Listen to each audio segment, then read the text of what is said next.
start off by talking about your work and what you're going to be doing here in your project? Yeah, I'm working already on this project for some years, and I was collecting a lot of material, doing research, making photos, making drawings, short video sketches, and I came to the moment that I want to make a final form out of it. And so I thought it was a good idea to go to a place where you really can focus and you get also some reflection on the work you're doing, because I was drowning a little bit in all this material. So there was opportunity to apply for this residency, and I like it a lot to be in other places because you're out of your daily life, so it's really possible to focus. And so I applied and I got this, it's a sort of grant they gave me, so it was nice to come here. Only 1 month is very short, and it was very good to have the critics coming in your studio and also the other artists to talk about it, because it's they have a fresh view on what you're doing, and that's what I really needed. So that was a good thing about being here in a residency, even if it's only 1 month. But in these 2 weeks, I already made big steps. So it's a very nice opportunity. And how about your work? You're working on video and photographic footage, and it's all about nature and really specific nature phenomena in relation with its elements. Could you talk about more? Yeah, it's all about it's about nature, but it's also about the connection humans have with nature. And if you are in this huge phenomenon like Aurorae Borealis, or you go to this landscape where all the geysers and the volcanoes are there, it feels so powerful.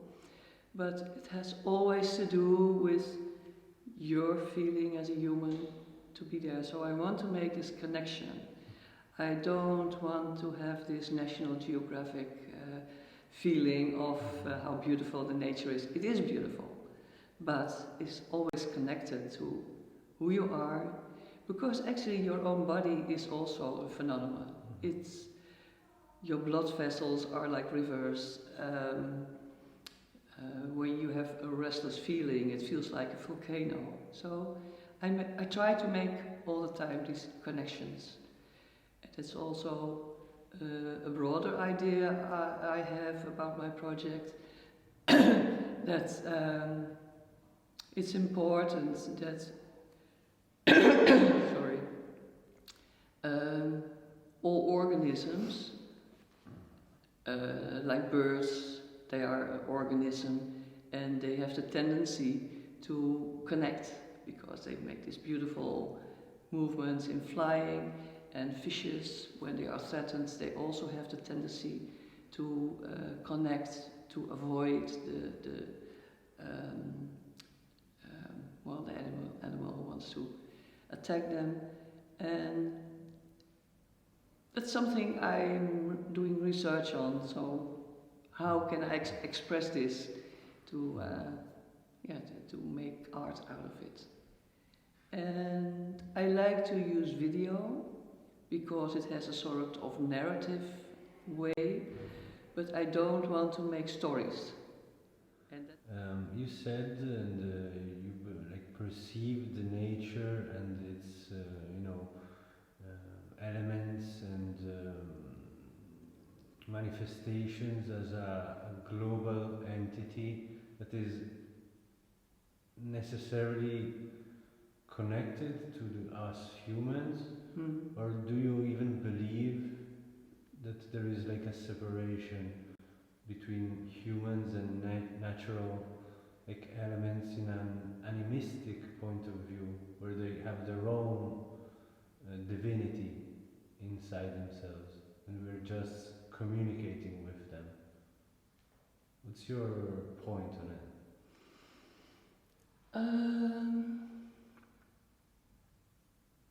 I think that we put ourselves out of this whole process of nature.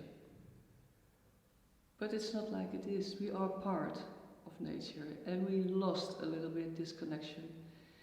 And I also have the feeling that since this COVID crisis, this pandemic, people get more aware that something has to change. We can't continue with disrespecting all the things which give us food, give us our life. But I have the feeling we have to rediscover our role in this whole system, this whole world, and that's at least I'm trying to make images out of it, and without telling people what to do, but just show them where I am, what's important for me. Talking about connections and geographical connections, how are you like connecting to the city of Leipzig in a way? Even if it's difficult times, of course. Yeah. How are you perceiving the energy and the connections between the city and you in relation to your work? Because it even has to do with being outside your work and looking at events. Yeah, it's difficult to go around and see the normal things you do when you are in the city, because Leipzig has all this very dynamic energy of museum, gallery, and you can't go there now, so you have to find a way to go around and see what's interesting. And what's interesting for me in Leipzig when I go around, I only see a very small part, but what I saw is that there is a very young, vibrant atmosphere. I saw a lot of young people on the streets, maybe in this area, that's also possible, but anyhow I saw this. There is a big difference between the old part with all these empty industrial buildings, and also small gardens with the houses here near the Spinnerei, but also the new renovated buildings, because there is Leipzig is booming also, so it's a little bit in between, and that's what interests me. How is this change going to develop? And it's the same with the brown coal mines. That were part of the history. It's going to change now, and it's interesting to see all these active mines still working, and the sounds there, scratching in the earth, having these sirens. I don't know why they go, but it's a very specific sound which comes into your body because it feels a little bit like danger, but maybe it's not. I have to find out. But then also when it's exhausting, when all the material is taken out, they're going to fill it up with water, and then it becomes a very positive recreation area. And of course the mining was also positive because we took our energy out of it. Everybody needed to have heating or to have electricity, so it's a very important source of energy. But it's changing now. It's becoming another sort of energy to go out, go and swim, relax, do this water sport. So it's a very, very, very interesting change which in this moment is going on, and that's why I like Leipzig so much. it's not finished yet, it's still on the process, and you see a lot of things from the history still, and they're connected to the future, so it's this in-between situation. It's dynamic, it's vibrant, it's alive, and that's what I like a lot. Okay, one last question. What do you think you will bring back with you from this experience you had here? Anyhow, all these talks we had and critics I got brought me to a very clear track. I came here with a full mind of ideas and was drowning a little bit, and with a few talks already, more and more I came to the track and said, okay, I am a three-dimensional artist. I'm not a filmmaker. I use video, but I'm not a filmmaker. So it's important for me to make installation, to have this feeling going into a space, finding an experience. I don't want to tell people a story with a beginning and an end and something in between. I want to take them into a space and that they have their own experience in chronologically, or their own feelings, their own ideas.